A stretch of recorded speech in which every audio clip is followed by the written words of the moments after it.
Во услови на наистина најголема економска и енергетска криза која што можеше да се замисли на европскиот континент, како одговорна влада успеавме не само успешно да ја пребродиме кризата, туку и да ја претвориме во можност.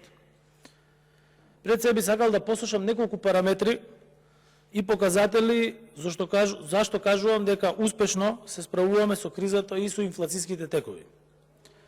Со политиките кои што ги започна владата уште пред година и половина веќе,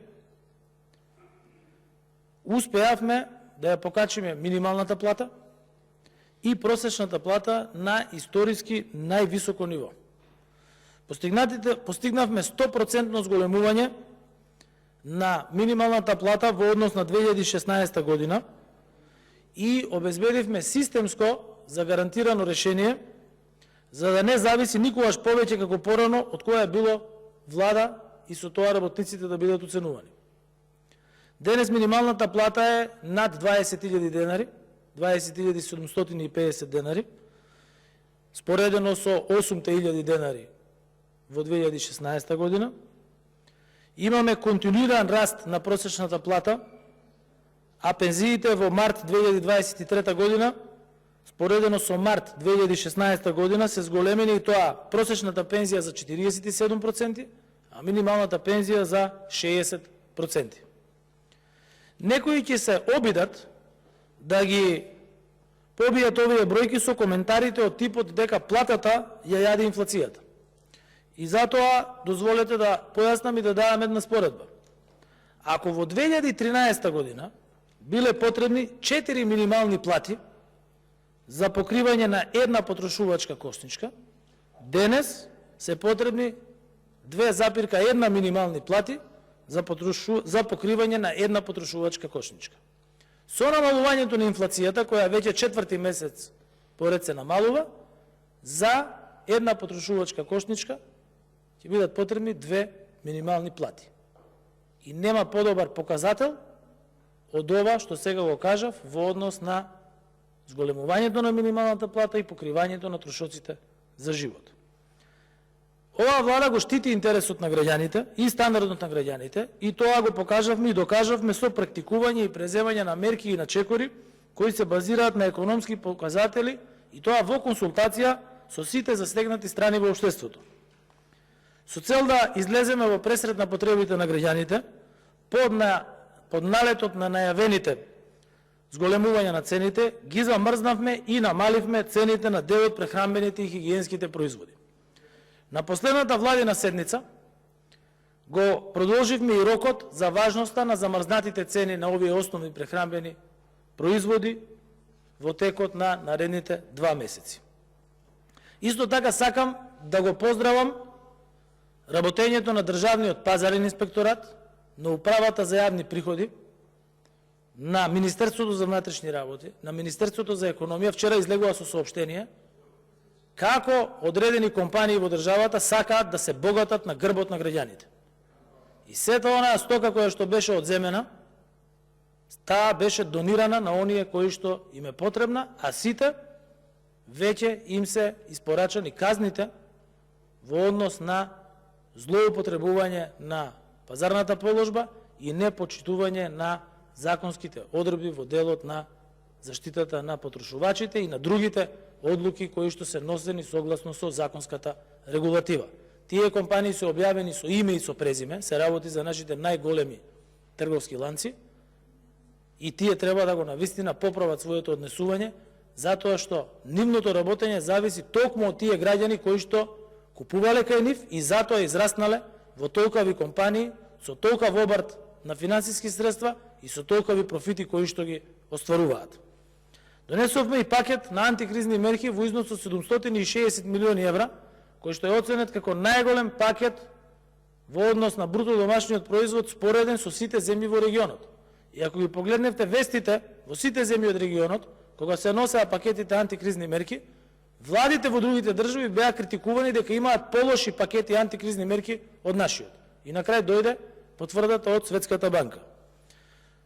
Со цел да граѓаните, правните субјекти полесно се справат со енергетската криза, ја субвенциониравме пазарната цена на електричната енергија и тоа со 80% од реалната цена за сите 600.000 домаќинства. Исто така, за 2/3 беше пониска цената на електрична енергија за компаниите на регулираниот пазар, 72.000 компании кои вработуваат 98% од нашите работници во државата. Јас и вчера имав обраќање на ваква слична тема, која вклучува и вакво прашање, и тогаш кажав и сега од собраниската говорница повторувам, од 2017 година работиме на реструктурирање на нашата економија.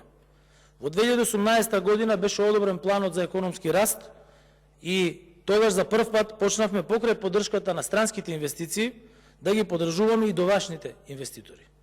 И ова вроди со резултати покажа дека оваа влада не е фокусирана само на еден параметар во економијата, односно растот на бруто домашниот производ, туку заклучно ја сметавме поддршката на компаниите, на бизнисот, за да може да е бизнисот спремен да одговори на предизвиците и да го донесе толку посакуваниот раст и развој во нашата економија. Токму затоа и странските директни инвестиции во кризни услови минатата година, бидејќи таа беше најкризната по Втората светска војна, достигнаа рекорден износ од 753 милиони евра само за една година. И тоа повторувам во најкризната година во Европа и кај нас. Нашите странски директни инвестиции се на највисоко ниво во најкризната година и тие се 2 пати поголеми во однос на 2016 година. Минатата недела еден од најголемите производители на чипови за автомобилската индустрија, за авиоиндустријата, за медицинската индустрија, за 5G технологиите и така натаму, Јагео, одлучи да отвори 205 милиони евра вредна инвестиција, најголема во технолошко-индустриските развојни зони од нивното формирање и во неа да вработи 4000 работници. И ова е најдобра потврда дека ние имаме и ресурси и знаење да произведуваме нешто за кое се сметаше дека е незамисливо да се произведува во Македонија.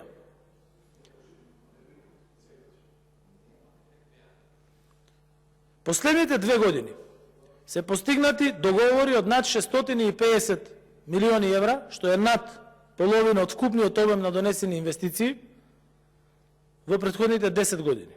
А со новата инвестиција која ја споменав, надминуваме износ над 850 милиони евра. И денес имаме начална согласност за уште една нова инвестиција странска во државата, која што наскоро ќе биде подпишана, меѓутоа со оглед на тоа дека се уште не е договорено денот на подпишувањето, ќе го објавиме кога ќе бидат подготвени сите документи, а многу скоро ќе присуствуваме на отварањето на градежните работи на нов производствен капацитет во технолошко-индустриската развојна зона во Скопје.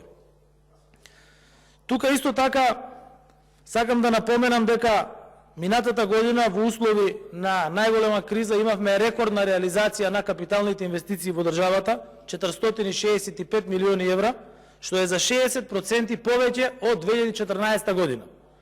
Година која што заради нејзината популарност ја земам за споредување, која што сите сметаа дека е година на најголеми инвестиции. Минатата година инвестициите беа 60% поголеми од таа година.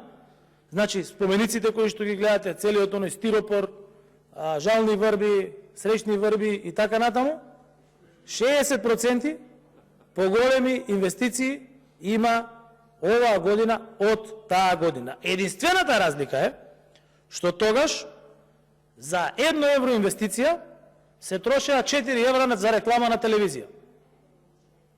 Сега не се трошат пари за реклама на телевизија за инвестициите кои што се прават. Исто така би сакал многу помалку од тоа што вие трошите. Исто така би сакал да се осврнам на уште еден многу важен податок, а тоа е намалувањето на невработеноста, која што е намалена за 8%, истовремено вработеноста е зголемена за 9,5%. Така да не држи фактот, кој што не држи тезата, дека имаме намалување на невработеност заради иселување, туку напротив, имаме